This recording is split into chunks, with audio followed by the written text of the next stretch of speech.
Hello बच्चों, welcome to JP Jeet series. मैं Akash from Learno Hub, a free learning platform जहां पर आप सीख सकते हैं physics, chemistry, maths, biology absolutely for free only at learnohub.com।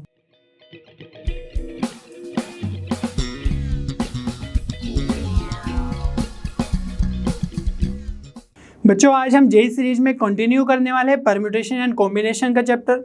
Last video में हमने पार्टीशन मेथड सीखा था और उसी के कंटिन्यूएशन में आज हम मल्टीनोमियल थ्योरम सीखेंगे, जिसमें हम देखेंगे कि कैसे मल्टीनोमियल थ्योरम को यूज करते हैं जहां पर पार्टीशन मेथड फेल हो जाता है, या फिर कहां पर हमें पार्टीशन मेथड यूज कर सकते हैं मल्टीनोमियल थ्योरम को स्किप करके। तो लास्ट लेक्चर बहुत क्रूशियल है, क्योंकि अगर आपने वो नहीं देखा है तो आपको आज चीज़ें समझ में नहीं आएंगी, तो आप उसको जरूर से देख लो। और बहुत ही इंटरेस्टिंग टॉपिक होने वाला है। Are you ready? चलिए स्टार्ट करते हैं।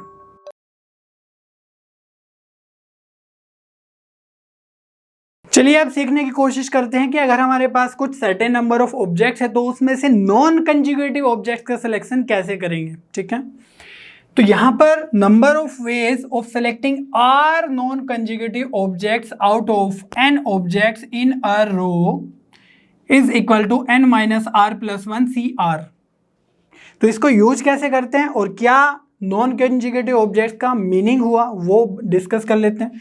सपोज 5 ऑब्जेक्ट्स हैं, है ना, फॉर सिंप्लिसिटी हम 5 ऑब्जेक्ट्स ही यूज कर रहे हैं, और A4 A5 इस तरीके से मैं इसलिए यूज कर रहा हूं ताकि पोजीशन क्लियर हो जाए। ठीक है, तो यहाँ पर एक ऑब्जेक्ट ही रखा हुआ है, यहाँ पर दूसरा ऑब्जेक्ट है, यहाँ पर थर्ड, तो इस तरीके से 5 ऑब्जेक्ट्स हैं। तो नॉन कंजुगेटिव का मीनिंग ये हुआ कि जब हम A को सेलेक्ट कर रहे होंगे तो हम A3 को सेलेक्ट कर सकते हैं, A2 को सेलेक्ट नहीं कर सकते हैं। कंजुगेटिव मीनिंग साथ साथ वाले, और नॉन कंजुगेटिव मतलब जो साथ में नहीं है उससे अलग वाले। ठीक है, तो A1 के साथ अगर हम A3 को सेलेक्ट करें तो ये हमारा एक नॉन कंजुगेटिव सिलेक्शन हो गया है। ठीक है, तो इस फॉर्मूला का यूज करते हुए हम कितने सिलेक्शन कर सकते हैं, चलिए देखते हैं। तो हमारे पास 5 ऑब्जेक्ट्स हैं, तो n इक्वल टू हो गया हमारा 5, और सपोज हमें 2 कंजुगेटिव ऑब्जेक्ट्स का सिलेक्शन करना है। ठीक है, तो 3 का भी कर सकते हैं हम अगर चाहे तो। 3 का कैसे होगा कि हमने A1 का कर लिया, A3 का कर लिया और A5 का कर लिया, तो तीनों के तीनों अगर हम देखें तो साथ में नहीं है। ठीक है, तो एक ही सिलेक्शन वहां से हो पाएगा। तो R इक्वल टू 2 का मीनिंग हुआ 2 ऑब्जेक्ट्स, 2 नॉन कंजुगेटिव ऑब्जेक्ट्स का हम सिलेक्शन कर रहे हैं। तो इस फॉर्मूला का यूज कैसे करेंगे, तो यहां पर आ जाएगा number of ways equal to 5 minus 2 plus 1 C r, है ना, तो R की जगह 2, तो हो जाएगा 5 माइनस 2 3 प्लस 1 4 C2, और 4C2 का वैल्यू कितना आएगा 4 3, और नीचे 2, तो यहां से आ जाएगा 6।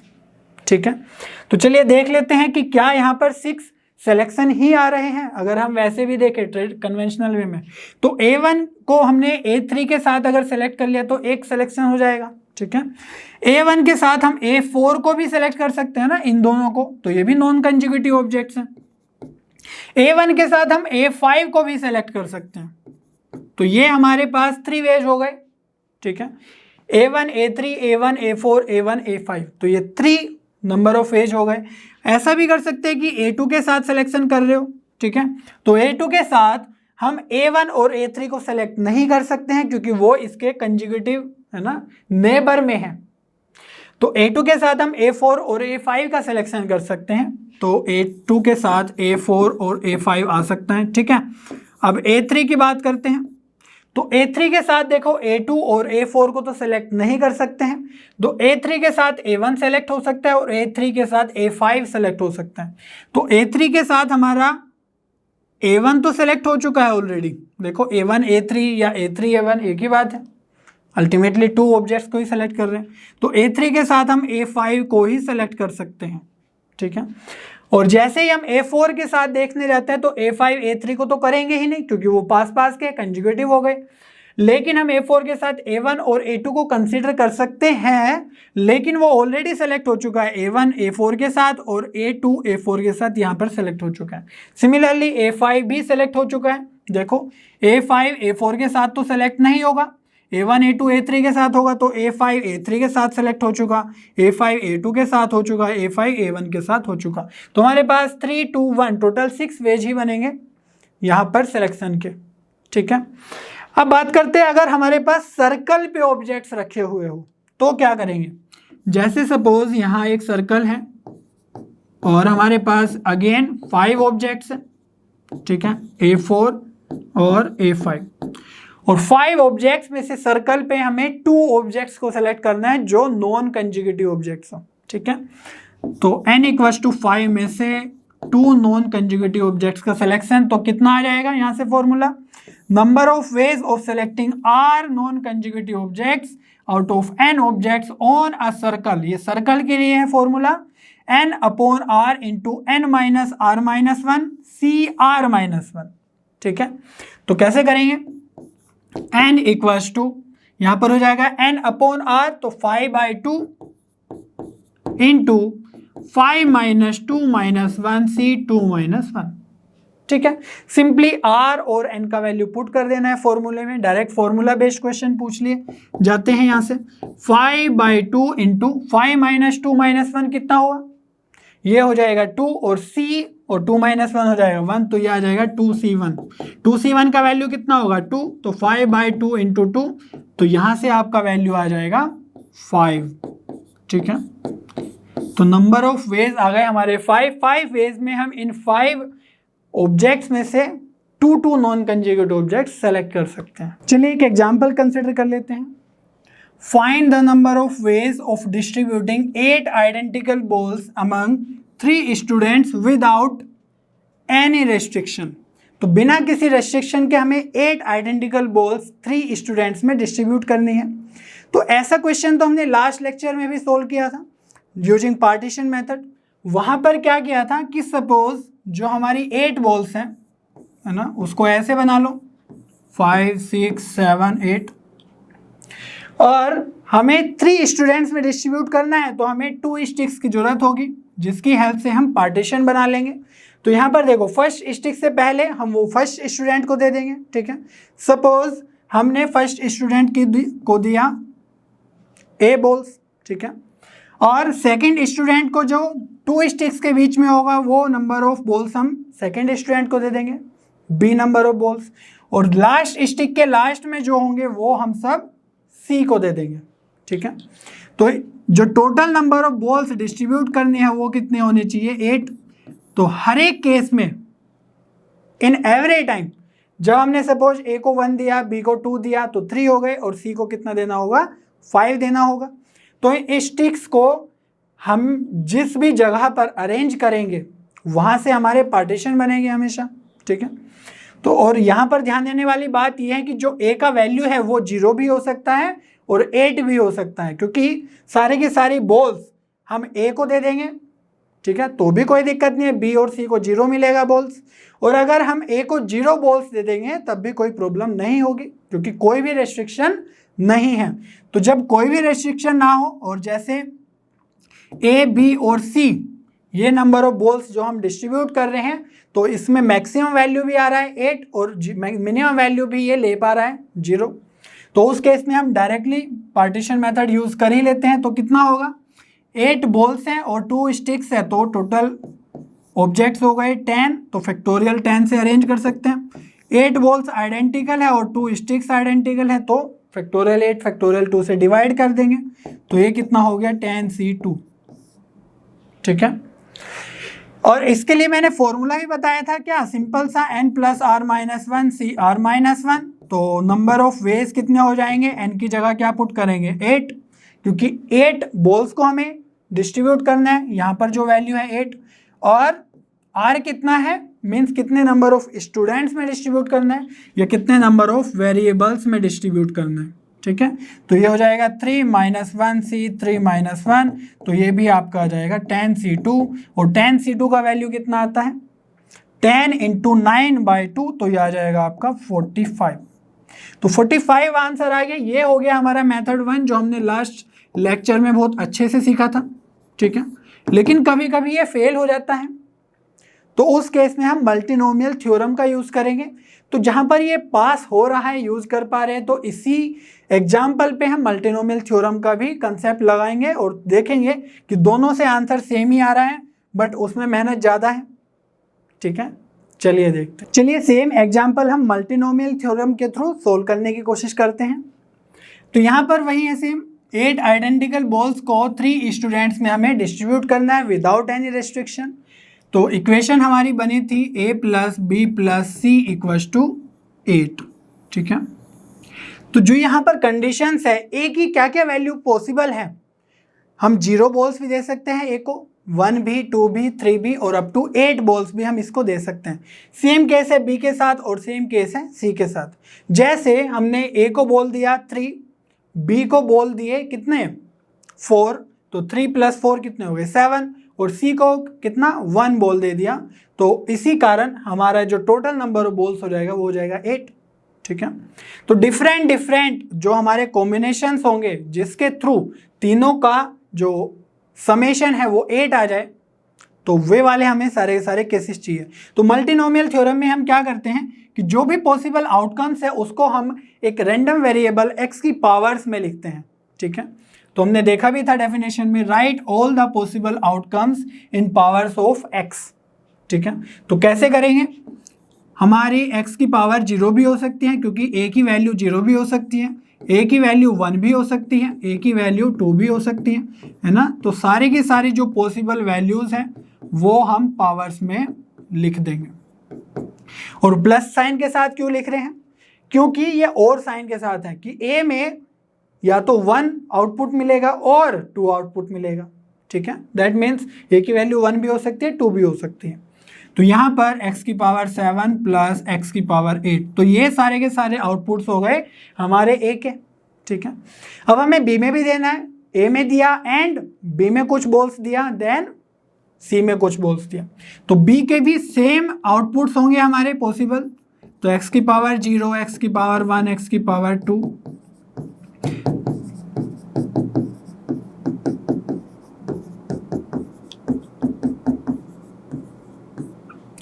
तो ये सब b के हमारे पॉसिबल केसेस हो गए जो हमने पावर्स में लिख लिया, ठीक है।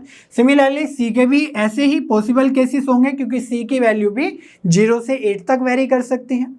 तो यहाँ पर हम लिखेंगे x की पावर 0, x की पावर 1,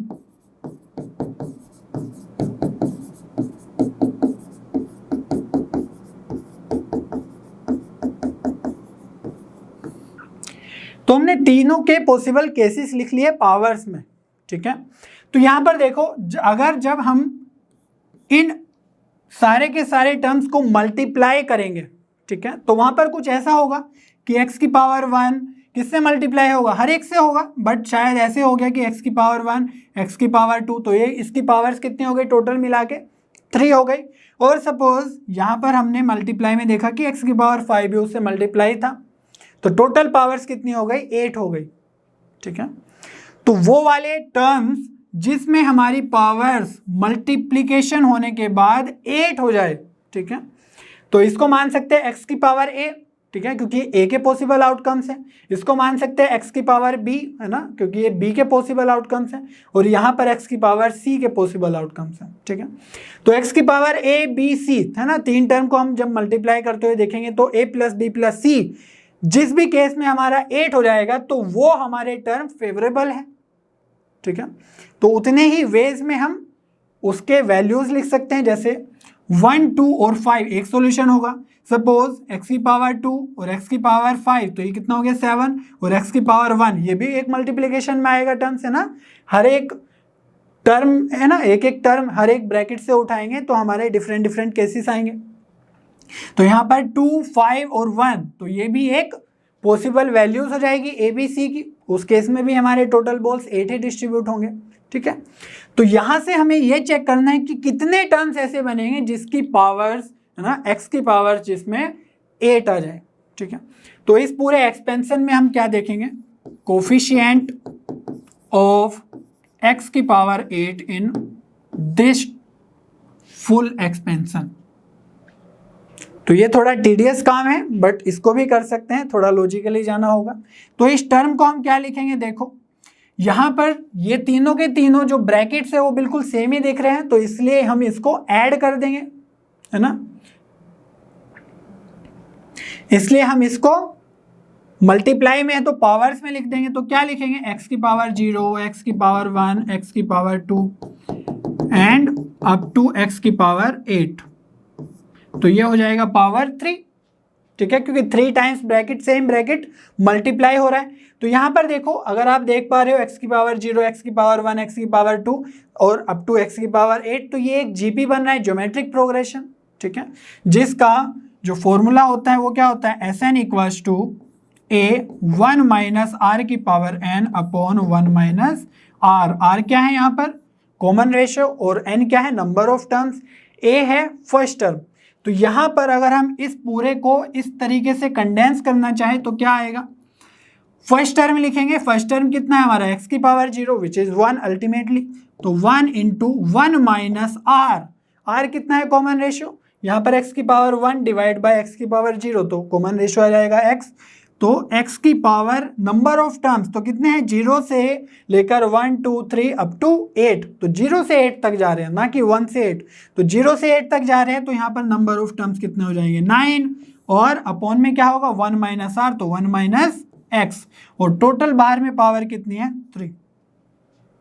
ठीक है, तो हमें इस टर्म में क्या चाहिए, कोफिशिएंट ऑफ x की पावर 8 इन दिस टर्म। तो इसको भी थोड़ा अच्छे से लिखते हैं, तो ये क्या हो जाएगा, 1 माइनस एक्स की पावर 9 की पावर 3, और यहाँ पर जो डिनोमिनेटर में है 1 माइनस एक्स की पावर 3 होगा नीचे, लेकिन हम इसको न्यूमरेटर में ले जाएंगे, 1 माइनस एक्स की पावर माइनस 3 लिख देंगे। ठीक है, तो आपको याद होगा कि इस तरह का एक्सपेंशन भी हमने सीखा है कि उसमें x की पावर r कैसे फाइंड आउट करें। ठीक है, तो सबसे पहले यहाँ पर देखते हैं 1 माइनस एक्स की पावर 9 की पावर 3 है, तो इसको थोड़ा सा अगर हम एक्सपेंड कर ले तब क्या होगा। तो देखो यहाँ पर एक्सपेंड कर लेते हैं, सिंपल एक्सपेंशन क्या आएगा, 1 माइनस 3x की पावर 9 प्लस 3x की पावर 18 माइनस x की पावर 27, और मल्टीप्लाई में क्या है, 1 माइनस एक्स की पावर माइनस 3। तो टास्क वही है कि अब इस टर्म में हमें कोफिशिएंट ऑफ x की पावर 8 चाहिए। ठीक है, तो यहां पर ध्यान से देखो, जब हम इस टर्म को मल्टीप्लाई करेंगे इन सभी डिफरेंट टर्म्स में, तो यहां से सारे के सारे x की जो पावर्स आएगी वो पॉजिटिव ही आएगी। ठीक है, तो यहां पे जब हमारे पास 3 इंटू एक्स की पावर 9 ऑलरेडी है, तो ये तो पहले से ही ज़्यादा हो गई ना पावर्स, हमें चाहिए सिर्फ x की पावर 8, वो ऑलरेडी 9 हो गई है, तो ये तो प्रॉब्लम है ना। जैसे यहाँ पर अगर मैं देखूँ कि यहाँ पर x की पावर 6 है ना, और हमने एक देख लिया टर्म x की पावर 3 का, तो ये तो ऑलरेडी x की पावर 9 हो गई। तो इस टर्म से कुछ भी हम मल्टीप्लाई करें वो x की पावर 8 होगी नहीं, कम तो पावर होगी ही नहीं। तो इसीलिए इन टर्म्स का हमारे लिए कोई यूज़ नहीं है। अगर हम इनको डिफरेंट टर्म से मल्टीप्लाई भी करें और फिर देखें कि x की पावर 8 कितना होगा, तो यहाँ से कुछ भी वैल्यू यूजफुल नहीं आएगी, है ना। तो x की पावर 8 का कोफिशिएंट इन टर्म से नहीं आने वाला है, तो हम सिंपली 1 से मल्टीप्लाई कर देंगे। तो क्या पूछा जाएगा, कोफिशिएंट ऑफ x की पावर 8 इन 1 माइनस एक्स की पावर माइनस 3। और ये तो हमने डायरेक्टली फॉर्मूला में देखा हुआ है, रिजल्ट देखा हुआ है। क्या देखा था कि जब कोफिशिएंट ऑफ x की power r in the expansion of 1 minus x की पावर माइनस n, तो वहां पर है 1 माइनस एक्स की पावर माइनस 3, तो n की जगह 3 हो गया। तो फॉर्मूला क्या होगा, n plus r minus 1 CR। ठीक है, तो n इक्वल्स टू हो गया 3, r इक्वल्स टू हो गया 8। तो सिंपली फॉर्मूला लगा देंगे यहाँ से, क्या, n plus r minus 1 CR। तो n की जगह कितना है 3 प्लस 8 माइनस 1 CR, r क्या है 8। तो यहां से देखो क्या आ रहा है, 3 प्लस 8 11 माइनस 1 10। तो यहां से आपका आंसर आ गया 10C8, और 10C8 को हम क्या लिख सकते हैं, 10 माइनस 8। तो यहां से कोफिशिएंट ऑफ x की पावर 8 इन 1 माइनस एक्स की पावर माइनस 3, है ना, ये आ जाएगा आपका 10C2। और हमने इसी प्रॉब्लम को लास्ट में सोल्व किया था, और वहां पर भी आंसर कितना आया था, 10C2। ठीक है, तो डिफरेंस क्या हुआ, यहाँ पर हम 1 मिनट में से भी बहुत कम टाइम में इसको सोल्व कर सकते हैं, और यहाँ पर बहुत ही लेंथी प्रोसेस है। ठीक है, प्रैक्टिस करके इसको भी थोड़ा कम किया जा सकता है टाइम को, लेकिन यहाँ पर अल्टीमेटली देख तो पा रहे हो कि डिफरेंट या ज़्यादा टाइम लग रहा है। तो क्या करते हैं कि जब हमारे पास इस तरह का क्वेश्चन हो जहाँ पर पार्टीशन मेथड फेल हो जाए, ठीक है, तो वो भी हम देखेंगे। तो उस केस में हमें मल्टीनोमियल थ्योरम के थ्रू ही जाना होगा। बट जिन जिन जगह पर हम पार्टीशन को यूज कर सकते हैं तो वहां पर हम मल्टीनोमियल थ्योरम को स्किप कर देंगे, ठीक है। चलिए अब नेक्स्ट एग्जांपल देख लेते हैं। In how many ways can we get a sum of 8 by throwing 3 distinct die. तो यहां पर जो हमारे पास डाई हैं, सपोज फर्स्ट डाई पे कोई ए नंबर अपीयर हुआ, सेकेंड डाई पे बी नंबर अपीयर हुआ और थर्ड डाई पे सी नंबर अपीयर हुआ। तो ए बी सी की कितने की ऐसी वैल्यूज होगी या कितने वेज में ऐसे नंबर्स अपीयर होंगे कि उनको ऐड करके हमारा 8 बन जाए, ठीक है। तो ये देखने में तो बिल्कुल लास्ट क्वेश्चन की तरह है, जहां पर हमारा इक्वेशन बना था a + b + c = 8। बट यहां पर डिफरेंस क्या है? डिफरेंस ये है कि हम डाई को थ्रो कर रहे हैं और डाई पे जो वैल्यूज अपीयर होती है वो 1 से लेकर 6 तक अपीयर होती है, ठीक है। तो लास्ट क्वेश्चन में कंडीशन क्या थी कि हमें 8 आइडेंटिकल बॉल्स को डिस्ट्रीब्यूट करना था। तो हम ए को 0 से 8 तक कुछ भी बॉल्स दे सकते थे, बी में भी हम 0 से 8 तक कोई भी बॉल्स दे सकते थे और सिमिलर था सी के साथ। बट यहाँ पर ए के लिए हमारे पास जो पॉसिबल वैल्यूज है वो 1 2 3 4 5 6 ही है। सिमिलरली विद बी एंड सी। तो यहाँ पर हम क्या करेंगे, x की पावर 1 प्लस x की पावर 2 है ना, जो भी पॉसिबल आउटकम्स है उसको लिख देंगे। x की पावर 4, x की पावर 5 प्लस x की पावर 6। तो यही पॉसिबल आउटकम्स है, यही हमारा b के साथ होगा, यही हमारा c के साथ होगा। तो 3 ब्रैकेट्स अलग से मल्टीप्लाई करने के बजाय मैं यहाँ पर 3 से है ना पावर में लिख देता हूँ, क्योंकि ब्रैकेट्स मल्टीप्लाई होंगे, सेम ब्रैकेट्स। b में भी x की पावर 1 से x की पावर 6 तक ही आएगा और c में भी x की पावर 1 से x की पावर 6 तक ही आएगा। तो इतना तो क्लियर हो रहा होगा कि हम यहाँ पर पार्टीशन मेथड यूज नहीं कर सकते हैं, क्योंकि वहाँ पर 0 से 8 तक हमें जाने का अगर आज़ादी है तभी उसको यूज कर सकते हैं। यहाँ पर सिर्फ 1 से 6 तक ही जा रहे हैं। तो इसमें क्या करना है, कोफिशिएंट ऑफ कितने का कोफिशिएंट फाइंड आउट करना है, हमें चाहिए 8। तो 8 का कोफिशिएंट फाइंड आउट करेंगे इस टर्म में। तो आसान है, यहाँ पर जीपी वाला फॉर्मूला लगा देते हैं जल्दी से। तो फर्स्ट टर्म कितना है यहाँ पर x और 1 माइनस कॉमन रेशियो कितना है, अगेन x ही है क्योंकि एक एक पावर बढ़ रही है। तो 1 माइनस x की पावर कितनी होगी, number of term 6 upon 1 minus x और टोटल पावर कितनी है 3। तो कोफिशिएंट ऑफ x की पावर 8 इन दिस टर्म हमें अब फाइंड आउट करना है।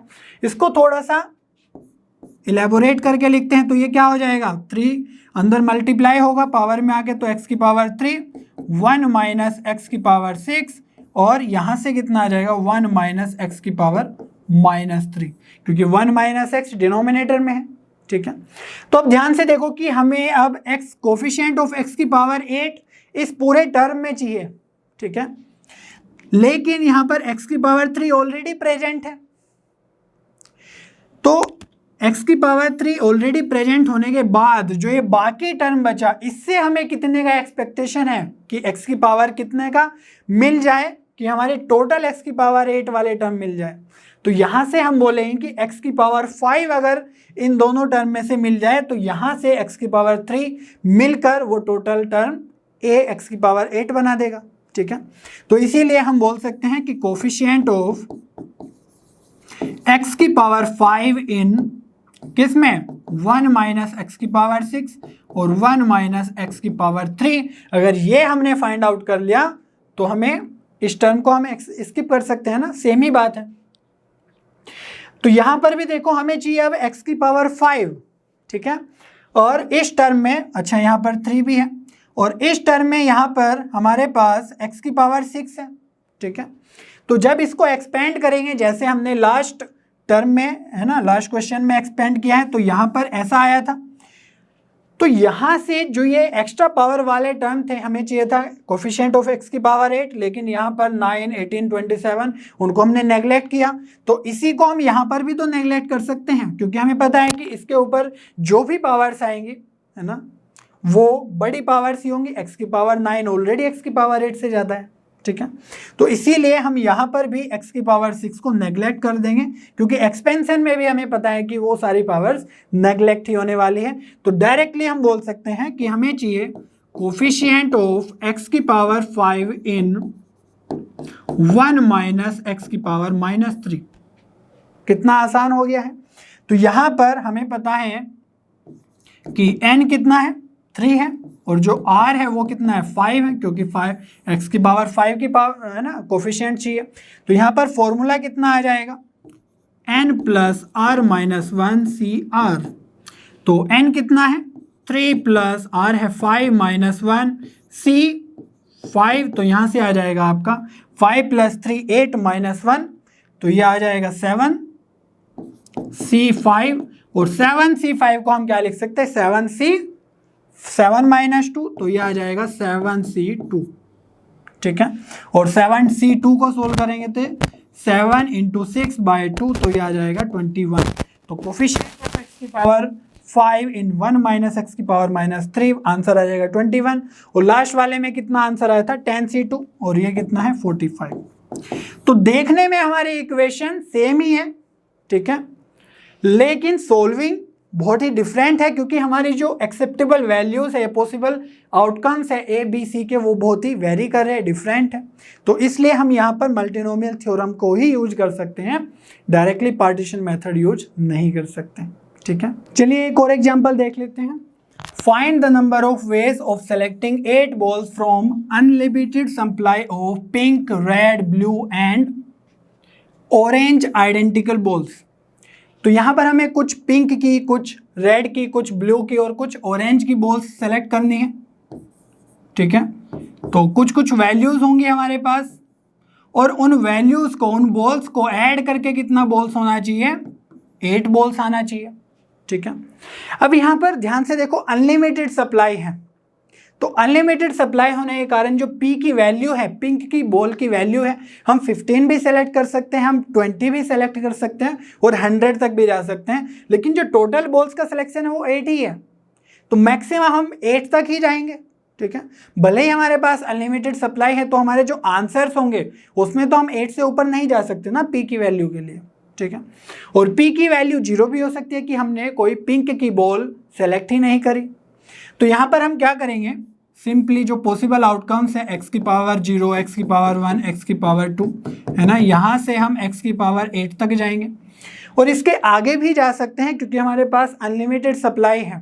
लेकिन अगर हम आगे जाएंगे तो वहाँ से जो हायर पावर्स के टर्म्स है वो ऑटोमेटिकली कैंसिल हो जाएंगे, तो वहाँ पर आगे जाकर भी कुछ फ़ायदा नहीं है। यहाँ तक ही हम p की वैल्यूज़ को, है ना, लिमिटेड रखेंगे। तो x की पावर 0 से x की पावर 8 तक हमारे p की वैल्यूज आ गई है ना, 0 से 8। सिमिलरली r का भी केस होगा, b का भी, और ऑरेंज वाली बॉल्स का भी। तो यहाँ पर हमारे 4 ब्रैकेट्स मल्टीप्लिकेशन में होंगे, तो हम डायरेक्टली पावर 4 लगा देंगे। तो यहाँ से हमें कैलकुलेट करना है कोफिशिएंट ऑफ x की पावर 8 इन दिस टर्म। ठीक है, तो यहाँ से इजीली कर सकते हैं आप, x की पावर 0 1 हो जाएगा फर्स्ट टर्म, 1 माइनस एक्स की पावर 9 अपॉन 1 माइनस एक्स। तो ये तो हो गया जीपी को यूज करते हुए इस टर्म को कंडेंस करना, और पावर 4 है। ठीक है, तो यहाँ पर आप इजीली फाइनल आंसर निकाल सकते हैं।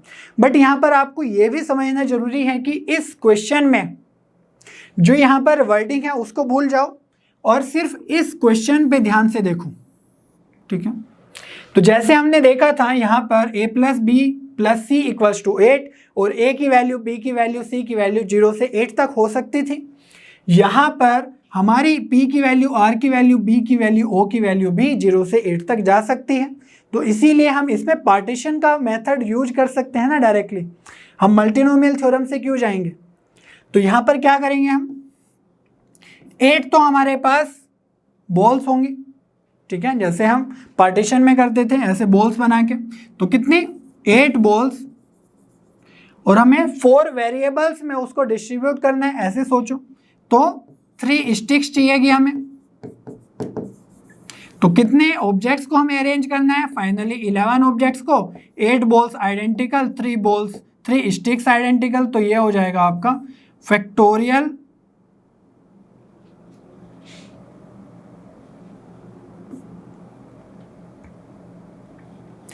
तो ये आ जाएगा आपका 11C3। और यहाँ से भी आप चेक करोगे तो आपका कोफिशिएंट ऑफ x की पावर 8 इसमें आएगा 11C3। ठीक है। तो ये बात बहुत ही इंपॉर्टेंट है जानना कि कहाँ पर हम मल्टीनोमियल थ्योरम को यूज करें और कहाँ पर उसको स्किप करके हम पार्टीशन मेथड का यूज कर सकते हैं बहुत ही इजीली, ठीक है। बहुत टाइम कंज्यूम हो जाए, बहुत टाइम आपका सेव हो जाएगा, ठीक है। चलिए एक और एग्जांपल कंसिडर कर लेते हैं।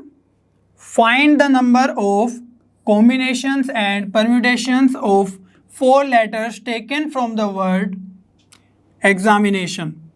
तो यहाँ पर हमें एग्जामिनेशन वर्ड में से 4 लेटर्स लेकर कॉम्बिनेशन बनाने हैं और परम्यूटेशन भी बनाने हैं। तो एग्जामिनेशन में कौन कौन से लेटर्स रिपीटेड हैं और कौन से डिस्टिंक्ट हैं ये देख लेते हैं सबसे पहले। तो यहाँ पर ए हमारा रिपीट हो रहा है, ए 2 टाइम्स है, सिमिलरली आई भी 2 टाइम्स है और एन भी 2 टाइम्स है। बाकी के जो लेटर्स हैं वो डिस्टिंक्ट है, तो उसको भी लिख लेते हैं EXMTO।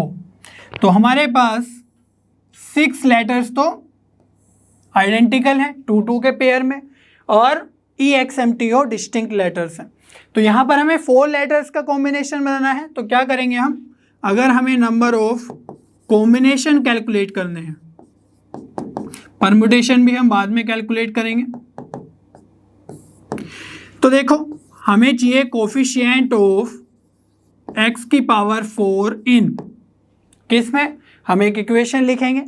तो यहाँ पर देखो जो a है उसको हम किस किस तरीके से यूज कर सकते हैं 4 लेटर के सिलेक्शन में।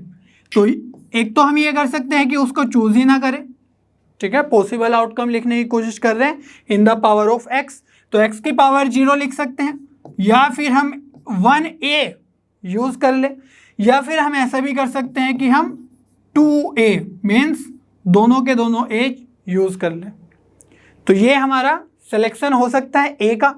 सिमिलरली i को भी हम इसी तरीके से सिलेक्ट कर सकते हैं और n को भी। तो यहाँ पर 3 ब्रैकेट्स मल्टीप्लाई में आएंगे तो मैं पावर 3 लगा रहा हूँ। क्लियर है इतनी बात। अब हमारे पास जो ये EXMTO लेटर्स है ये सब डिस्टिंक्ट है, तो इसके लिए क्या करेंगे, x की पावर 0, x की पावर 1। तो या तो उनको यूज ही ना करो, है ना, किसी एक को, और एक बार यूज कर सकते हो क्योंकि एक एक ही है सभी कुछ अवेलेबल। और ये 5 डिस्टिंक्ट लेटर्स है तो इसलिए पावर 5 लगा रहा हूँ क्योंकि 5 ब्रैकेट्स बनेंगे, एक E के लिए, एक X के लिए, एक M के लिए, एक T के लिए, एक O के लिए। तो यहाँ पर आपको कोफिशिएंट ऑफ x की पावर 4 कैलकुलेट कर लेना है, सिंपल। चलिए करते हैं। तो ये आ जाएगा आपका 1 + x स्क्वायर की पावर 3, 1 + x की पावर 5। तो यहाँ पर ध्यान से देखो, हम 1 + x को और x स्क्वायर को 2 टर्म्स कंसिडर कर सकते हैं, तो पावर 3 एक्सपेंड करना इजी हो जाएगा, ठीक है। और यहाँ पर 1 + x की पावर 5 ही है तो उसके साथ मल्टीप्लिकेशन भी इजी रहेगा।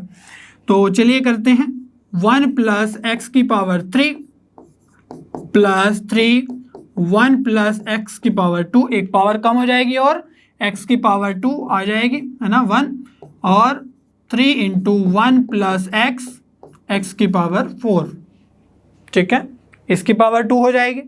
और नेक्स्ट में क्या होगा, x की पावर 6 और मल्टीप्लाई में है 1 + x की पावर 5।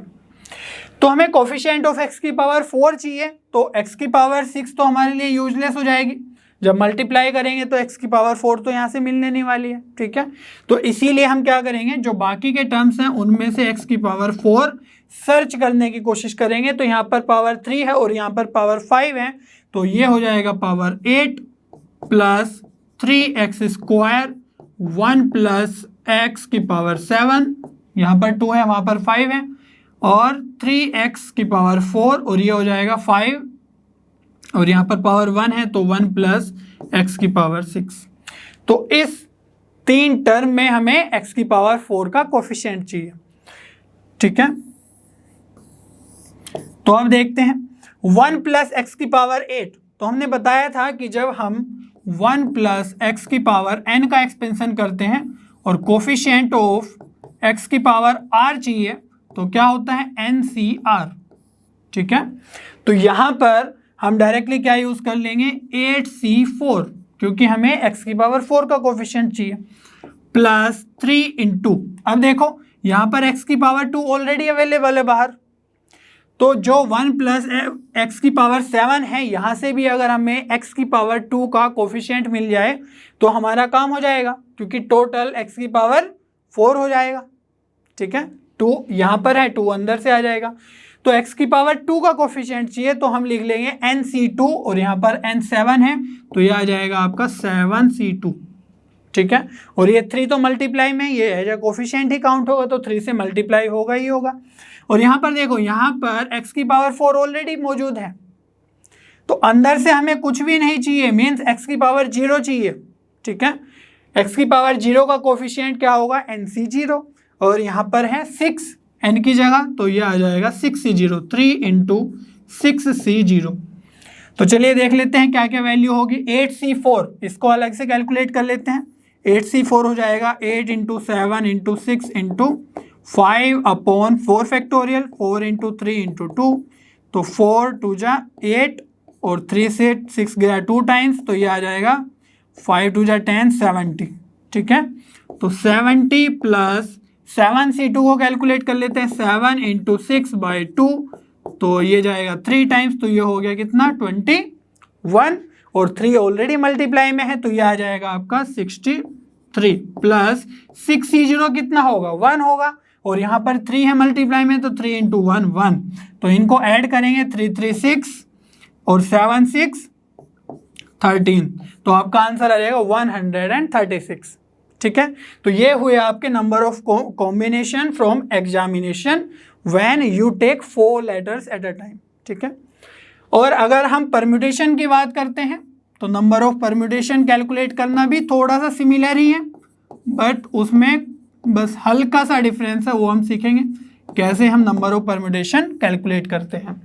तो यहाँ पर भी हमारे पास लेटर्स कौन कौन से आइडेंटिकल है, AA, II, NN और EXMTO, ये हमारे लेटर्स डिस्टिंक्ट है।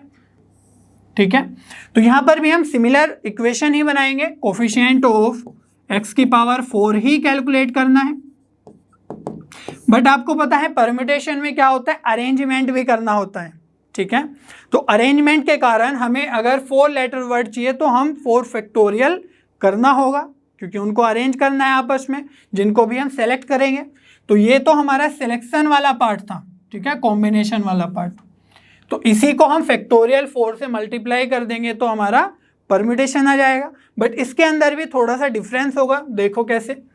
तो हमें फैक्टोरियल 4 से तो पहले मल्टीप्लाई ही करना है, जब भी ऐसा क्वेश्चन आए और 4 लेटर वर्ड या 5 लेटर वर्ड बनाना हो तो उतने से ही आपको फैक्टोरियल n से मल्टीप्लाई कर देना है। ठीक है, अब यहाँ पर अंदर हम लिखेंगे कि a को हम 0 टाइम्स यूज कर सकते हैं, कोई प्रॉब्लम नहीं है। a को हम 1 टाइम यूज कर सकते हैं, कोई प्रॉब्लम नहीं है। लेकिन जब हम a को 2 टाइम्स चूज करेंगे या सेलेक्ट करेंगे तो क्या प्रॉब्लम होगी, जैसे हमने ये यूज कर लिया AAEX। ठीक है, तो इसको अगर हमें परम्यूटेट कराना है तो आपको याद होगा कि यहाँ पर आइडेंटिकल के कारण हमें फैक्टोरियल 2 करना होगा, तो ऐसे आएगा फैक्टोरियल 4 अपॉन फैक्टोरियल 2, क्योंकि a क्या हो गया, आइडेंटिकल हो गए हैं। तो इसीलिए हमें फैक्टोरियल 2 से यहाँ पर डिवाइड करना होगा जब हम a को 2 टाइम्स यूज कर रहे होंगे उस केस में। ठीक है, तो इसीलिए क्या करते हैं, फैक्टोरियल 2 से यहाँ पर मल्टीप्लाई कर देते हैं।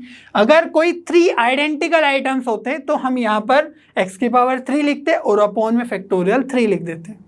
तो इसी तरीके से आप पैटर्न फॉलो करके जहाँ तक भी जाएंगे पावर में, वहीं से है ना उतना ही फैक्टोरियल से आपको डिवाइड करना होगा। तो थोड़ा सिमेट्रिक बनाने के लिए क्या कर सकते हैं कि x की पावर 1 बाई फैक्टोरियल 1। ठीक है, तो एक पैटर्न सा दिख जाएगा। और x की पावर 0 बाई फैक्टोरियल 0 भी लिख सकते हैं, बट कोई ज़रूरत नहीं है वहाँ पर। और इसकी पावर कितनी आएगी, 3, क्योंकि AA II और NN के लिए सिमिलर ब्रैकेट्स बनेंगे। ठीक है, और अगर हम बात करें डिस्टिंक्ट लेटर्स की तो x की पावर 0, x की पावर 1। अब 1 टाइम हम डिस्टिंक्ट लेटर्स को यूज कर रहे हैं, कोई भी प्रॉब्लम नहीं, आइडेंटिकल का केस तो बन ही नहीं रहा है, तो इसीलिए हम इसको ऐसा ही रहने देंगे और पावर लगा देंगे 5। ठीक है, अब इस पूरे टर्म में हमें x की पावर 4 के कोफिशिएंट चाहिए। चलिए कैलकुलेट करते हैं, तो ये आ जाएगा फैक्टोरियल 4 ही रहेगा ये, तो 1 प्लस x स्क्वायर बाई 2 की पावर 3, ये आ जाएगा 1 प्लस x की पावर 5। ठीक है। तो अगेन हम 1 प्लस एक्स को अलग से एक्सपेंड करेंगे और एक्स स्क्वायर प्लस 2 को अलग से करेंगे, तो यहाँ पर आ जाएगा आपका फैक्टोरियल 4 1 प्लस एक्स की पावर 3 प्लस 1 प्लस एक्स की पावर 2, बाहर आएगा 3 और मल्टीप्लाई में आएगा एक्स स्क्वायर बाय 2, ठीक है।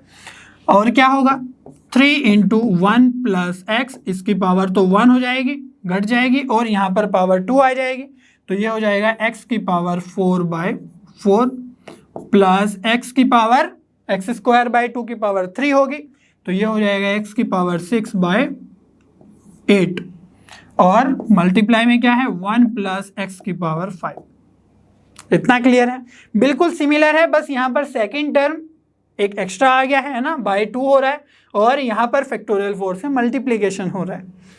तो अगेन हमें क्या करना है, देखो 1 प्लस एक्स की पावर 3 है, वहाँ पर 5 है, तो 1 प्लस एक्स की पावर 8 हो जाएगा, प्लस 3 इंटू, और यहाँ पर 2 है, तो ये हो जाएगा 3 बाई 2 एक्स स्क्वायर, और 1 प्लस एक्स की पावर 7, और यहाँ से आपके पास आ जाएगा 3 बाई 4 एक्स की पावर 4 और 1 प्लस एक्स की पावर 6, और यहाँ से तो हमें एक्स की पावर 4 का कोफिशिएंट मिलेगा ही नहीं, तो उसको कैंसिल कर देंगे, रिजेक्ट कर देंगे, और इन सभी टर्म से हमें एक्स की पावर 4 का कोफिशिएंट चाहिए, ठीक है।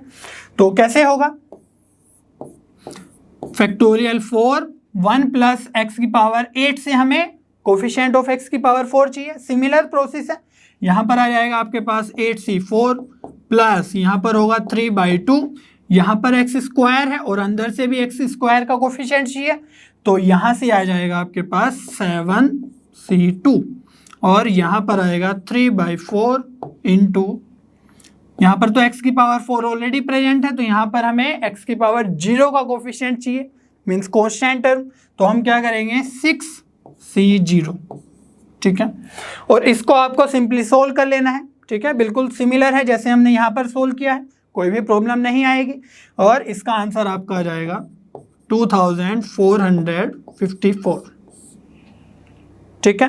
तो इस तरीके से आप नंबर ऑफ कॉम्बिनेशन और नंबर ऑफ परम्यूटेशन कैलकुलेट कर सकते हैं जब आपके पास कोई वर्ड दिया हो और उसके कुछ लेटर्स स्पेसिफिकली बोला गया हो कि इनसे हमें कॉम्बिनेशन और परम्यूटेशन बनाना है, ठीक है। चलिए बच्चों, मल्टीनोमियल थ्योरम को समझना स्टार्ट करते हैं। तो वैसे तो हम मल्टीनोमियल थ्योरम बायनोमियल थ्योरम वाले चैप्टर में पढ़ते हैं, और यहाँ पर उसका एप्लीकेशन है ना। हम पूरी कोशिश करेंगे कि आपको ये सब बहुत अच्छे से समझ में आ जाए। जो इंपॉर्टेंट रिजल्ट्स की ज़रूरत है वो भी हमने यहाँ पर लिख दिए हैं ताकि हम डायरेक्टली रिजल्ट्स को यूज कर सकें। तो क्या करते हैं हम मल्टीनोमियल थ्योरम में देख लेते हैं। तो हम क्या करते हैं, right all the possible outcomes in powers of x. तो एक वेरिएबल हम एज्यूम कर लेते हैं x, और सारे के सारे जो पॉसिबल आउटकम्स हैं वो x की पावर में लिखने की कोशिश करते हैं, and then find the coefficient of the required power, ठीक है। तो अभी ये स्टेटमेंट आपको शायद अच्छे से समझ में नहीं आ रहा होगा, लेकिन जैसे ही हम इस क्वेश्चन को करना स्टार्ट करेंगे क्वेश्चंस को, तो आपको थोड़ा क्लैरिटी आ जाएगी कि कैसे हम इस स्टेटमेंट को ही अगेन एंड अगेन यूज कर रहे हैं, ठीक है।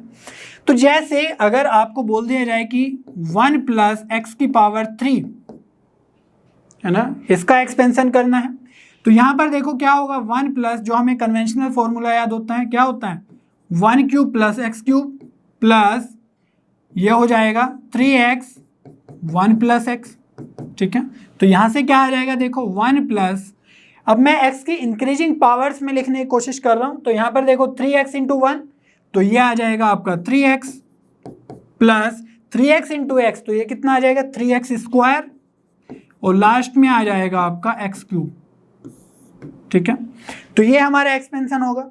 लेकिन अगर इसमें मैं बोल दूं कि कोफिशिएंट ऑफ x की पावर 2 चाहिए मुझे इन दिस एक्सपेंशन, ठीक है, कोफिशिएंट ऑफ x की पावर 2, तो यहां पर हमारा एक्सपेंशन है, तो x की पावर 2 का जो कोफिशिएंट है वो क्या है 3 है, हम इजीली देख पा रहे, कोई प्रॉब्लम नहीं होनी चाहिए। लेकिन जब बड़े टर्म्स होते हैं तो हम उनको एक्सपेंड नहीं कर सकते इस तरीके से, और हमें उस टाइम पे कोफिशिएंट ऑफ x की पावर 10 चाहिए सपोज, तो उस टाइम पे हम डायरेक्टली कैसे लिखे, कोफिशिएंट ऑफ x की पावर 10। तो उसके लिए हम डायरेक्टली एक्सपेंशन और फॉर्मूला देख लेते हैं। द कोफिशिएंट ऑफ x की पावर r की वैल्यू क्या है, यहाँ पर जैसे हमने 2 पुट करी तो 10 भी हो सकती है ना, जितने का भी हमें कोफिशिएंट चाहिए।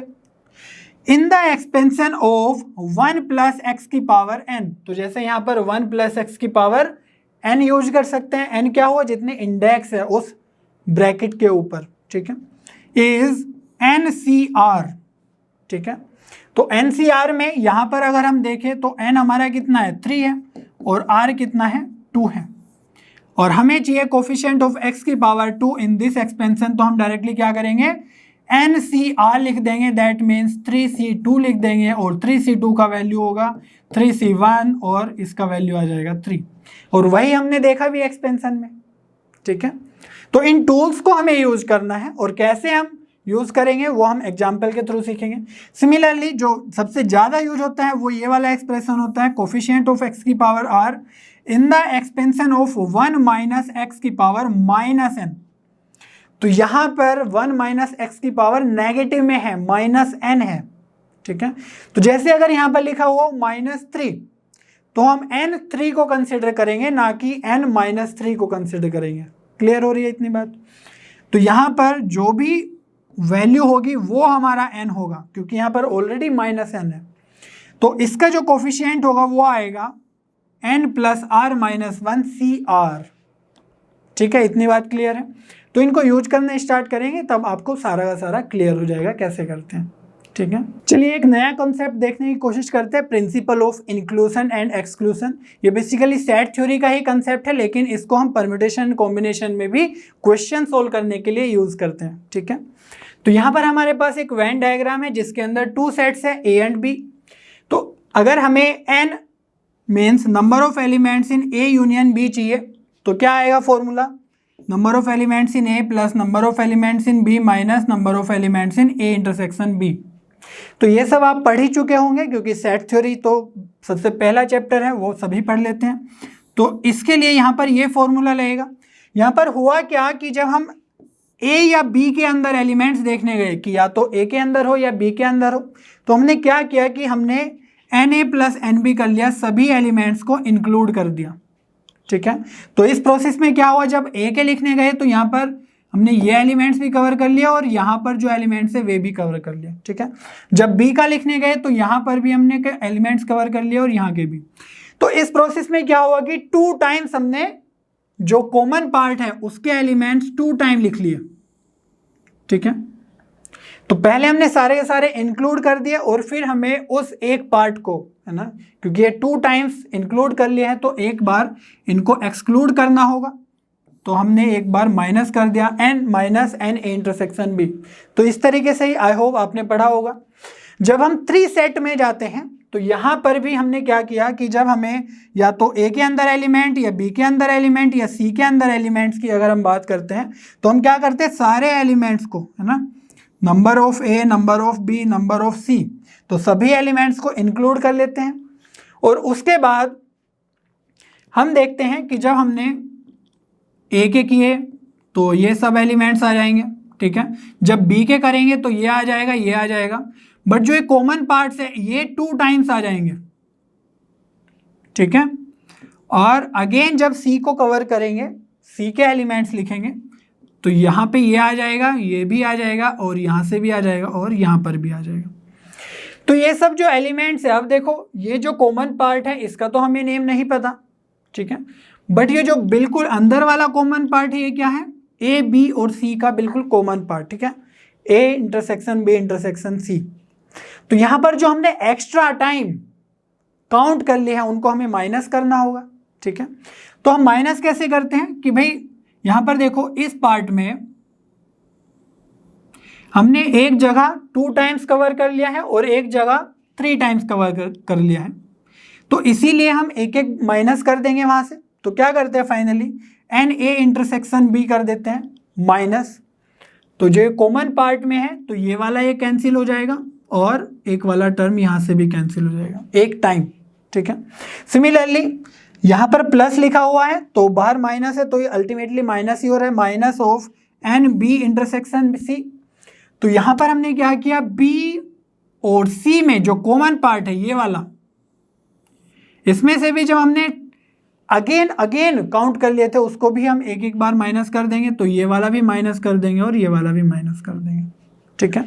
Similarly n C intersection A में जो सी और ए के साथ है तो ये वाला एक माइनस कर देंगे और ये वाला भी एक माइनस कर देंगे। तो अब आप एक चीज़ देख पा रहे होंगे कि हमारे पास हर एक बॉक्स में सिर्फ एक एक बार ही काउंट किया हुआ है, लेकिन जो बिल्कुल कॉमन वाला पार्ट है जो ए बी और सी तीनों का कॉमन है उसमें एक बार भी काउंट नहीं हुआ, तीनों बार हमने माइनस कर दिया, ठीक है। तो यहां से हमने ये सब माइनस कर दिया, तो इसीलिए हम कॉमन पार्ट वाले को ऐड कर देंगे, ठीक है, क्योंकि उसमें अब एक बार भी काउंट नहीं हुआ वो number of elements.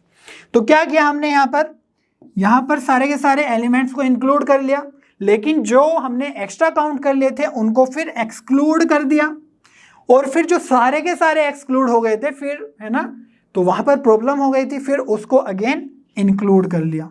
Include means add कर लिया, एक्सक्लूड मीन्स माइनस कर दिया। तो इस तरीके से जब हमारे पास ऐसे सेट होते हैं तो उसमें हम इंक्लूड इंक्लूड ऐसे करते जाते हैं। तो इसी तरीके से आप number of elements in A intersection B intersection C intersection, तो इसी तरीके से आप number of elements in A union B union C union D 4 set के अंदर भी इजीली लिख सकते हैं। पहले इंक्लूड करना है सभी को, फिर एक्सक्लूड करना है, फिर इंक्लूड करना है, फिर एक्सक्लूड करना है। तो ऐसे ही जितना भी हमारे पास जो लास्ट में आएगा n A intersection B intersection C intersection D, वो हमारा लास्ट इंक्लूजन होगा, उसके पहले हम इंक्लूजन एक्सक्लूजन करते रहेंगे, ठीक है। चलिए अब देखने की कोशिश करते हैं कि सेट थ्योरी के कंसेप्ट को हम कैसे परम्यूटेशन एंड कॉम्बिनेशन के क्वेश्चन को सोल्व करने में यूज कर सकते हैं। Example 5, find the number of positive integers from 1 to 100 which are divisible by at least 2 और 5। तो यहाँ पर हम एटलीस्ट 2 और 5 की बात कर रहे हैं, तो या तो 2 से हो जाए या फिर 5 से हो जाए या दोनों से डिविजिबल हो जाए, ठीक है। तो उस चीज़ की बात हो रही है। तो यहाँ पर जो डिविजिबिलिटी है किन नंबर्स की है, 1 2 3 एंड अप टू 100, इनकी डिविजिबिलिटी की बात हो रही है, ठीक है। तो हम ए सेट के अंदर वो एलिमेंट्स रख देते हैं जो 2 से डिविजिबल हो जाएंगे, ठीक है, डिविजिबल बाय 2।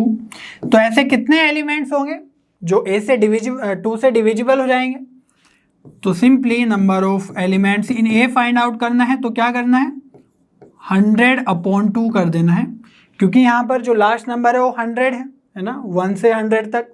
तो सिंपली आपके पास 50 नंबर्स ऐसे आ जाएंगे। आप देख भी सकते हैं कि कौन कौन से होंगे, 2 4 6 8 10 12 14, है ना, इस तरीके से नंबर होंगे और लास्ट में होगा 100। तो ऐसे आपके 50 नंबर्स होंगे जो ए सेट के अंदर आएंगे विच आर डिविजिबल बाय 2। और बी सेट के अंदर हम मान लेते हैं अगला कौन सा नंबर है, 5 से होना चाहिए डिविजिबल, ठीक है। तो डिविजिबल बाय 5, ऐसे कितने नंबर्स होंगे आपके, तो number of elements in B हो जाएगा आपका 100/5 सिंपली। तो यहाँ से आ जाएगा आंसर 20, ठीक है। तो इतने एलिमेंट्स बी सेट के अंदर होंगे। अब हमें ये देखना है, हमने देखा कि या तो 2 से हो जाए या 5 से हो जाए या दोनों से हो जाए, क्योंकि एटलीस्ट की बात हो रही है, दोनों से हो जाए तो भी कोई दिक्कत नहीं है, ठीक है। तो उस केस में हम क्या कंसिडर करेंगे, ए इंटरसेक्शन बी, ए से भी और 2 से भी, ठीक है। तो 2 से भी डिविजिबल और 5 से भी डिविजिबल, दैट मीन्स हमारा नंबर जो है वो 10 से डिविजिबल होने चाहिए, ठीक है। तो डिविजिबल बाय 10, क्योंकि 2 और 5 दोनों से डिविजिबल हैं, तो डिविजिबल बाय 10 ही ऐसे नंबर्स है ना, जो नंबर्स 10 से डिविजिबल हो जाएंगे वो 2 से भी डिविजिबल होंगे और 5 से भी डिविजिबल होंगे। तो यहाँ पर number of elements in A intersection B कितना आ जाएगा हमारा, लास्ट में तो 100 है और 10 से डिविजिबल चेक करना है, तो ये आ जाएगा 10, ठीक है। ये जो ब्रैकेट्स लगाए ये सिंपल ब्रैकेट्स नहीं है, ये इंटीजर फंक्शन वाले ब्रैकेट्स हैं, ठीक है। जैसे अगर यहाँ पर 1 से 100 तक है और हमसे पूछ लिया जाता है कि 3 से डिविजिबल होने वाले नंबर्स कितने होंगे, तो हम ऐसे लिखते हैं, ठीक है। तो यहाँ पर हमारा आंसर 33.33 नहीं आएगा, 33 0.33 ये आएगा ग्रेटेस्ट इंटीजर फंक्शन के बाहर, और जब हम इस फंक्शन को हटाएंगे तो ये आ जाएगा 33। ठीक है, तो 33 ऐसे नंबर्स होंगे 1 से 100 के बीच में जो 3 से डिविजिबल होंगे, तो वो वाला चीज है यहाँ पर। तो यहाँ पर देखो अब हमारे पास ए बी और ए इंटरसेक्शन बी भी आ गया, और जो हमसे पूछा गया था कि एटलीस्ट 2 और 5 से डिविजिबल होना चाहिए, तो इसका मीनिंग क्या हुआ कि ऐसे नंबर ऑफ एलिमेंट्स जो ए से भी डिविजिबल हो जाए, मीन्स 2 से डिविजिबल हो जाए, वो सेट ए है, और 5 से भी डिविजिबल हो जाए वो सेट बी है। तो ये हमसे पूछा गया था। ठीक है, और यहाँ पर हम इजीली इस फॉर्मूले को लगा सकते हैं, n A union B equals to n A plus n B minus n A intersection B. ठीक है, तो एन ए यूनियन बी बहुत इजीली फाइंड आउट कर सकते हैं, क्योंकि हमारे पास एन ए बी है, कितना है 50, एन बी कितना है 20, और minus n A intersection B कितना है 10, तो ये आ जाएगा आपका 50 प्लस 20, ये हो जाएगा 70 माइनस 10 60। तो 60 ऐसे नंबर्स होंगे 1 से 100 के बीच में जो 2 से भी डिविजिबल होंगे, है ना, या तो 2 से डिविजिबल होंगे या 5 से डिविजिबल होंगे या दोनों से डिविजिबल होंगे। ठीक है, चलिए एक नेक्स्ट एग्जांपल कंसीडर करते हैं जो बहुत ही इंटरेस्टिंग है और एक नया ही कॉन्सेप्ट है all together. Find the sum of all the 3 digit numbers that can be formed using the digits 1, 2 and 4। तो यहां पर अगर ये पूछ ले जाए सिंपली कि कितने डिजिट्स बनेगी यूजिंग 1, 2 एंड 4, तो हम 3 फैक्टोरियल बोल देंगे, क्योंकि 3 फैक्टोरियल अरेंजमेंट्स होंगे उसके। लेकिन यहाँ पर सम पूछा गया है। ठीक है, तो उसके लिए क्या करेंगे, हम थोड़ा सा जनरलाइज करने के लिए पहले ऑब्जर्व करते हैं, पूरा कंप्लीटली सोल्व करते हैं, और फिर उसके बाद एक फॉर्मूला बना लेंगे। ठीक है, तो 1, 2 एंड 4 के कितने अरेंजमेंट्स हो सकते हैं उनको लिख लेते हैं। तो आपको पता ही है कैसे करेंगे, 1, 2, 4 लिख सकते हैं। ठीक है, 1 को पहले ही रखेंगे और फिर 1, 4, 2 लिख सकते हैं, और यहां से पहले 2 लिख लो, फिर 1, 4, 2, 4, 1, और 4 को पहले लिख लो, तो यह आ जाएगा 1, 2 या 4, 2, 1। तो ये हमारे पास 6 अरेंजमेंट्स आएंगे। दैट मीन्स ये एक नंबर बन गया 124। ठीक है, तो ये एक नंबर होगा, इन सभी का हमें सम फाइंड आउट करना है। ठीक है, तो ऐसे अगर आपसे बोला जाए तो आप डायरेक्टली इसका सम फाइंड आउट कर सकते हैं, बट थोड़ा जनरलाइज करने के लिए इसको थोड़ा ब्रेक डाउन करते हैं। तो 124 को क्या हम ऐसे लिख सकते हैं, 100 प्लस 20 प्लस 4, बिल्कुल लिख सकते हैं।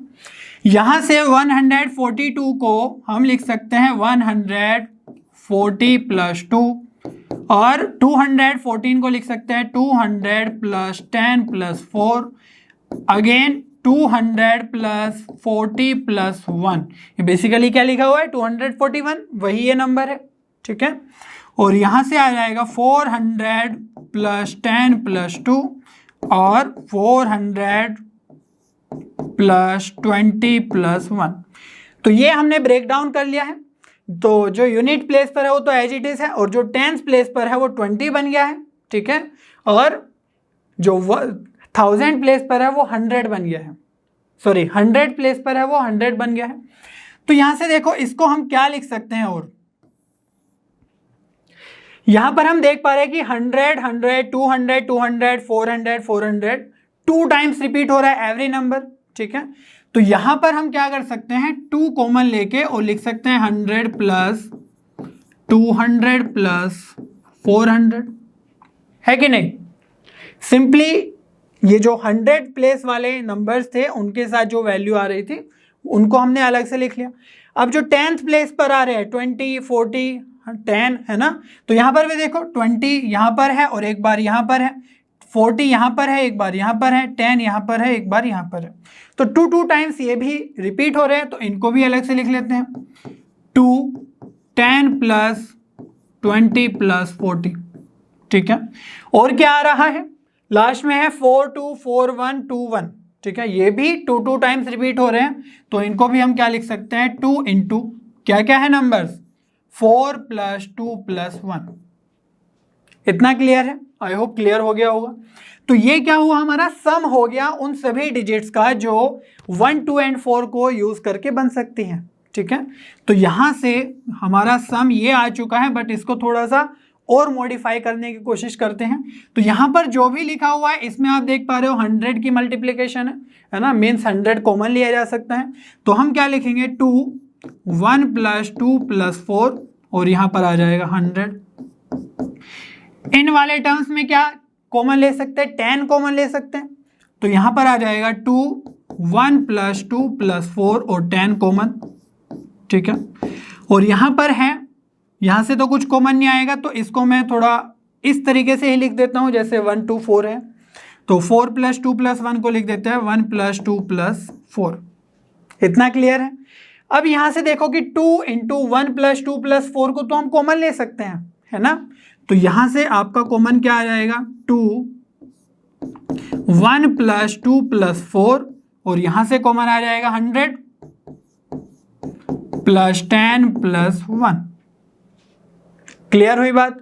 तो यहां पर इसको थोड़ा सा और अरेंज करके लिखते हैं। तो यहां पर आ जाएगा 2 1 + 2 + 4 1 + 10 + 100, ठीक है।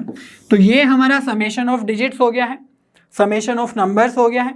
यहां पर अगर आप देखो ध्यान से तो यहां पर जो 1 + 2 + 4 लिखा हुआ है ये क्या है, ये तो वही डिजिट्स है ना जिनको हमने यूज करके वो सारे नंबर्स बनाए हैं।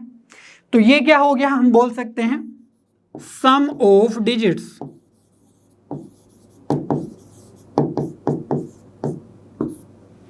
ठीक है। अब हमने 3 डिजिट्स को यूज किया है। तो यहां पर हमने 1 10 और 100, तो यहां पर भी अगर यहां पर 4 डिजिट्स को यूज करते तो आगे आ जाता 1000, ठीक है। तो इसी तरीके से हम ऐड करते जाएंगे नंबर्स, जितना भी हमारा डिजिट्स होगा उतने ही यहां पर भी नंबर्स बनेंगे। इसको बोल सकते हो 10 की पावर 0, 10 की पावर 1, 10 की पावर 2, ठीक है। तो और इसके बारे में अगर हम बात करें 2, तो ये 2 कहाँ से आया है, इसको भी थोड़ा सा जनरलाइज करके देखते हैं। तो ये 2 पहले से ही चलता आ रहा है ना, हर एक ब्रैकेट में ये 2 है। तो 2 क्यों है, क्योंकि 2 टाइम्स 100 था, 2 टाइम्स 200 था, 2 टाइम्स 400 था, ठीक है। और अगर हम ये बात को ध्यान से देखने की कोशिश करें कि 2 क्यों आ रहा है, 2 टाइम्स क्यों आ रहा है 100, तो हम यहां से देख पाएंगे कि यहां पर हमारे पास 1 1 है, ठीक है। तो हमने 3 डिजिट्स को अरेंज करना था, तो एक को फिक्स कर दिया 1 को और बाकी 2 डिजिट्स को हमने अरेंज कर दिया, ठीक है, 2 4 4 2। सिमिलरली हमारे पास जो 2 था उसको एक बार हमने फिक्स कर दिया और बाकी 2 डिजिट्स को अरेंज कर दिया, ठीक है, 2 वेज में। 2 वेज में कर दिया है, लेकिन इसको हम इस तरीके से बोलना चाहेंगे 2 फैक्टोरियल वेज में कर दिया है। क्योंकि अगर आपके पास 4 डिजिट्स होती और आप एक डिजिट को फिक्स करते, है ना, और बाकी 3 डिजिट्स को फिर अरेंज करते, तो वो कितने वेज में बनती, 6 वेज में, है ना। तो वहां से आता फैक्टोरियल 3। तो ऐसा ही है कि एक को फिक्स कर दिया, बाकी 3 को अरेंज कर रहे हैं, तो फैक्टोरियल 3 वेज में होगा। तो इसको हम बोल सकते हैं कि जो 2 है ये 2 ना बोल के 2 फैक्टोरियल बोल सकते हैं, ठीक है। तो इसको लिख सकते हैं 2 फैक्टोरियल, है ना, और सम ऑफ डिजिट्स, और नेक्स्ट ब्रैकेट क्या है 10 की पावर 0 + 10 की पावर 1 + 10 की पावर 2। तो ऐसा भी देख सकते हो कि जितना फैक्टोरियल है उतना ही पावर जा रहा है ना। या ऐसे भी देख सकते हो कि जितना भी नंबर ऑफ डिजिट्स है वही उतने ही नंबर ऑफ टर्म्स यहाँ पर आएंगे। और जो ये फैक्टोरियल 2 है इसको भी कैसे लिख सकते हैं हम, क्योंकि हमारे पास 3 डिजिट्स हैं जिसको, है ना, जिनके नंबर्स को हमें समेशन में बताना है, तो इसको लिख सकते हैं हम जनरलाइज करने के लिए 3 - 1। क्योंकि जब भी हमारे पास n नंबर ऑफ डिजिट्स होंगी तो एक को फिक्स करने के बाद हमारे पास n - 1 को अरेंज करना पड़ेगा, और जितने डिजिट्स को अरेंज करना पड़ेगा उतना ही यहाँ पर वैल्यू आएगा, उतना ही टाइम्स, है ना, 100 200 उस तरीके से आएगा। तो यहाँ पर फैक्टोरियल n - 1 या फैक्टोरियल 3 - 1 हम पुट कर सकते हैं, ठीक है। समेशन करना ईजी है, बट थोड़ा जनरलाइज करने के लिए हम, ताकि और भी क्वेश्चंस में इसी फंडे को डायरेक्टली यूज कर सकें, ओके। तो जो हमने अभी जनरलाइजेशन किया है उसको फॉर्मूला के फॉर्म में देख लेते हैं। Sum of numbers for non zero distinct digits. तो ये जो हमने अभी जनरलाइज किया है वो नॉन जीरो नंबर्स, जिसमें जीरो नहीं हो और डिस्टिंक्ट डिजिट्स होने चाहिए। तो जब रिपीटेड होंगी उसका भी केसेस देखेंगे, और जब जीरो डिजिट्स भी रहेगा नंबर में उसका भी केस देखेंगे, बट ये नॉन जीरो डिस्टिंक्ट डिजिट के लिए है अभी। तो यहाँ पर जो सम ऑफ नंबर्स आएगा वो हो जाएगा n-1 फैक्टोरियल, जितने भी डिजिट्स को हमें अरेंज करके नंबर्स बनाने हैं जिनका सम बताना है उसमें से -1 कर देंगे, और ये आ गया सम ऑफ डिजिट्स, और यहाँ पर आ गया 1 + 10 + 100। तो जितना भी नंबर ऑफ डिजिट्स को यूज करके बनाना होगा उतने ही यहाँ पर नंबर ऑफ टर्म्स आ जाएंगे। ठीक है, जैसे अगर बोल दिया जाए कि 1 2 3 4 को यूज करते हुए जो नंबर्स बनेंगे उनका सम बता दो। ठीक है, तो सिंपल है, सम ऑफ नंबर्स क्या आ जाएगा, यहाँ पर 4 नंबर्स हैं, 4 डिजिट्स हैं, तो ये आ जाएगा 4 - 1 फैक्टोरियल। सम ऑफ डिजिट्स क्या हो जाएगा, 1 + 2 + 3 + 4, और यहाँ पर क्या आ जाएगा, 4 नंबर ऑफ डिजिट्स हैं तो हम 4 टर्म्स लिखेंगे, 1 + 10 + 100 + 1000। ठीक है, तो सिंपली आप इसको कैलकुलेट कर सकते हैं, आ जाएगा फैक्टोरियल 3। फैक्टोरियल 3 का वैल्यू होगा 6, और यहाँ पर ये कितना आ जाएगा, देखो आप ऐड करोगे तो 4 × 4 1 आ जाएगा। ठीक है, 1111, और यहाँ पर देखो 4 3 7 2 9 और 1 10, तो ये आ जाएगा 10।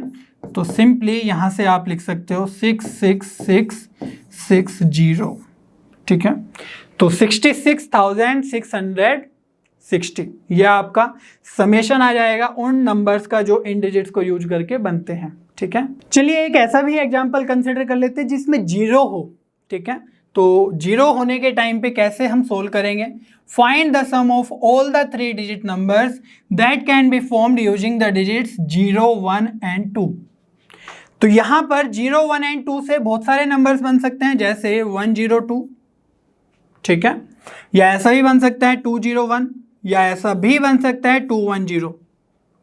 लेकिन कुछ नंबर्स ऐसे भी बनेंगे जिसमें 0 पहले आ जाएगा। ठीक है, तो 012 021 कुछ ये भी नंबर्स होंगे।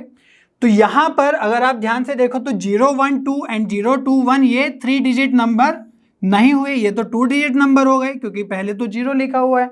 तो इस तरह के केसेस हम रिजेक्ट कर देंगे। अब यहाँ पर आप बोल सकते हो कि ये तो 3 डिजिट ही है, इसको उन सब तरीके से करने की क्या ज़रूरत है, हम डायरेक्टली ही कर लेंगे। लेकिन इसमें भी थोड़ा सा, अगर आपको दे दिया जाए कि 7 डिजिट नंबर्स हैं ना, यूजिंग 7 डिजिट्स, तो उसमें क्या करोगे, वहाँ फंस जाओगे। तो इनको समझने के लिए हम क्या करेंगे कि टोटल में तो हम सारे के सारे कैलकुलेट करेंगे यूजिंग 0 ऑल्सो। ठीक है, तो सम क्या हो जाएगा कि सभी डिजिट्स का हम सम फाइंड आउट कर लेंगे। लेकिन क्योंकि ये हमारे 3 डिजिट्स नंबर्स नहीं हैं, ये हमारे 2 डिजिट नंबर्स हैं यूजिंग 0, तो इन वाले केसेस को हम माइनस कर देंगे। ठीक है, तो ये रोंग वाले केसेस को माइनस कर देंगे, तो टोटल माइनस रोंग हमारा आंसर आ जाएगा। तो चलिए देखते हैं टोटल में क्या है, 3 डिजिट्स को यूज करते हुए बनाना है। ठीक है, तो सबसे पहले क्या सीखे थे, n-1 फैक्टोरियल, तो 3 डिजिट्स है, तो यहां पर हो जाएगा 3 - 1 फैक्टोरियल। सम ऑफ डिजिट्स तो 0 + 1 + 2, और 0 को भी यूज कर रहे हैं, अभी टोटल केसेस फाइंड आउट कर रहे हैं ना, टोटल समेशन। तो यहां पर क्या हो जाएगा 1 + 10 + 100, क्योंकि हमारे पास 3 टर्म्स है डिजिट्स में, और तो यहां पर भी 3 टर्म्स ही आएंगे। अब ये तो हो गया हमारा टोटल केसेस, जब हमने ये वाले भी इंक्लूड कर लिए हैं केसेस। ठीक है, लेकिन रोंग वाले हमें माइनस करने होंगे जहां पर हमारे 2 डिजिट नंबर्स बन रहे हैं। तो 2 डिजिट्स नंबर्स बन रहे हैं, दैट मीन्स 1 और 2 को यूज करके बन रहे होंगे। ठीक है, क्योंकि यहाँ पर जो 0 है उसका तो कुछ वैल्यू ही नहीं रहा ना, लास्ट प्लेस पर हमने यूज कर लिया, तो 1 2 2 1, तो 2 डिजिट्स को यूज करने वाले ऐसे कितने नंबर्स होंगे उनका सम माइनस करना है। तो क्या हो जाएगा 2 - 1 फैक्टोरियल, है ना, और 1 + 2, तो इन वाले नंबर्स को हमें माइनस करना है जहां पर 2 डिजिट्स ही है। ठीक है, और यहां पर आ जाएगा 1 + 10, तो ये हमारा आंसर हो जाएगा। इसको थोड़ा सा सोल्व कर लेना, ये हो जाएगा फैक्टोरियल 2, तो 2 ही रहेगा, ये हो जाएगा 3, और यहाँ से आ जाएगा 1 1 1। ठीक है, माइनस यहाँ से आ जाएगा 2 - 1 फैक्टोरियल 1, और 1 + 2 3 अगेन, और ये आ जाएगा 11, तो ये आ जाएगा आपका 33। तो सम क्या आ जाएगा 2 3 6, और यहाँ से आ जाएगा 6 6 6 - 33, तो सम आ गया है ऐसे डिजिट्स का 33 और 6, तो 633 आपका आंसर आ जाएगा, सिंपल। ठीक है। चलिए एक ऐसा भी एग्जाम्पल देख लेते हैं जिसमें डिजिट्स रिपीट हो रही हो, तो तब कैसा करेंगे। Find the sum of all the 4 digit numbers that can be formed using the digits 1, 1, 2 and 3। तो यहाँ पर आप देख पा रहे हो कि 1 और 1 2 टाइम्स आ रहा है 1। तो यहाँ पर जो सम ऑफ डिजिट्स है आप कैसे करते हो, सम ऑफ नंबर्स यूजिंग डिजिट्स। तो सबसे पहले तो हम देखते हैं फैक्टोरियल n-1, तो फैक्टोरियल 4 - 3 हम जनरली करेंगे, ठीक है। तो अब मैं क्या कर रहा हूँ कि जो ये 1 है इसको मैं 1 ना मान के इसको कोई और डिजिट मान ले रहा हूँ। तो हमें ऐसा फील होगा कि अगर 1 की जगह हमने 4 मान लिया सपोज, तो ऐसा फील होगा कि 1, 4, 2, 3, तो सारे के सारे डिस्टिंक्ट डिजिट्स हैं, ठीक है। तो उस केस में क्या करेंगे, हम सम ऑफ डिजिट्स लिखेंगे। तो कैसे लिख लेंगे, 1 + 2 + 3 प्लस, तो यहां पर हमें 1 ही लिखना है, ठीक है, सम ऑफ डिजिट्स। तो टोटल 4 डिजिट्स ही है और यहां पर आ जाएगा 1 + 10 + 100 + 1000। अब क्योंकि हमें यहां पर 1 लिखना है तो क्या होगा कि वो डिजिट्स रिपीट हो गई, ठीक है। तो कहीं ना कहीं तो इफेक्ट पड़ेगा, ठीक है। जैसे हमारा नंबर होगा 1123 को यूज करते हुए ये हो जाएगा 1123, लेकिन अगर यहां पर 1 ना होकर ऐसे होता 1423, तो हम इसको ऐसे भी लिख सकते हैं 4123, ठीक है। तो यहां पर 2 डिफरेंट नंबर्स आते हैं हमारे पास। अब क्योंकि हमारे पास ये 1, 1 सेम ही है तो आइडेंटिकल हो गए, तो हम ये नहीं कर पा रहे हैं जैसे इस वाले को हम अगर इस प्लेस पर प्लेस करना चाहें और इस वाले 1 को दूसरे प्लेस पर लेके जाए तो ये बन जाएगा 1123, ठीक है। लेकिन अगर डिस्टिंक्ट होते तो दोनों के दोनों अलग अलग नंबर्स बनते। तो इस केस में क्या हो रहा है कि हमारे हाफ नंबर्स मिल रहे हैं, ठीक है। तो 1, 1 किसी और प्लेस पर भी हो सकता है, मान लो 2, 1, 3, 1 है, और एक 1 की जगह अगर 4 होता तो क्या होता, 2, 1, 3, 4 होता, और यहां पर हो जाता 2, 4, 3, 1। तो हमारे 2 डिफरेंट नंबर्स बनते, बट इस 4 की जगह और इस 4 की जगह भी हमारे पास 1, 1 ही है, तो इसीलिए हमारा एक ही नंबर बन रहा है। तो इसीलिए हम बोल सकते हैं कि जितने भी केसेस बनेंगे 1, 1 होने के कारण वो हाफ हो जाएंगे, ठीक है। अगर हमारा 4 होता, सपोज हमारे केसेस बन रहे थे 10, तो 4 की जगह हम अगेन 1 यूज कर रहे हैं तो हमारे हाफ केसेस हो जाएंगे। और इसको सिर्फ हाफ नहीं बोलेंगे, इसको फैक्टोरियल 2 से डिवाइड करना बोलेंगे, क्योंकि रिपीटिशन के केस में हमें फैक्टोरियल 2 का लॉस होता है। 3 डिजिट्स या 3 है ना अल्फाबेट रिपीट हो रहे हैं तो हमें फैक्टोरियल 3 से डिवाइड करना होता है। तो वैसे ही मैं बोलूँगा कि यहाँ पर आपको 1 ही लिखना है और यहाँ पर फैक्टोरियल 2 से डिवाइड कर देना है। तो यहाँ पर 1, 1 रिपीट हो रहा है इसलिए फैक्टोरियल 2 से डिवाइड किया। अगर यहाँ पर 2, 2 भी रिपीट होता, 1, 1 आता और 2, 2 भी आता, तो हम फैक्टोरियल 2 से डिवाइड कर देते हैं। समझ में आ रहा है, वैसे ही क्लियर, वैसे ही कंसेप्ट है जैसे पहले से हम यूज करते आ रहे हैं आइडेंटिकल के केसेस में। तो यहाँ पर हो जाएगा फैक्टोरियल 3, नीचे कितना है फैक्टोरियल 2, ये हो जाएगा 2, 3, 5 और 1, 1, 7, और यहाँ से कितना आ जाएगा आपका 1, 1, 1, 1। तो फैक्टोरियल 3 अपॉन फैक्टोरियल 2 तो 3 बन जाएगा और 7 से मल्टीप्लाई होगा 21 इंटू 1, 1, 1, 1। तो इसको अगर आप मल्टीप्लाई कर लोगे इजीली हो जाएगा, तो आपका आंसर करेक्ट आ जाएगा, ठीक है बच्चों। इसी के साथ हमारे परम्यूटेशन एंड कॉम्बिनेशन चैप्टर के सभी कंसेप्ट कंप्लीट हो चुके हैं। मुझे उम्मीद है आपको सारे के सारे कंसेप्ट बहुत अच्छे से समझ में आए होंगे। अब आगे हम मस्ट प्रैक्टिस क्वेश्चन और प्रीवियस ईयर के क्वेश्चन साथ में सोल्व करेंगे। तब तक लर्न हब पे बने रहिए, क्योंकि लर्न हब पे सभी कंटेंट फ्री है पर बेस्ट है।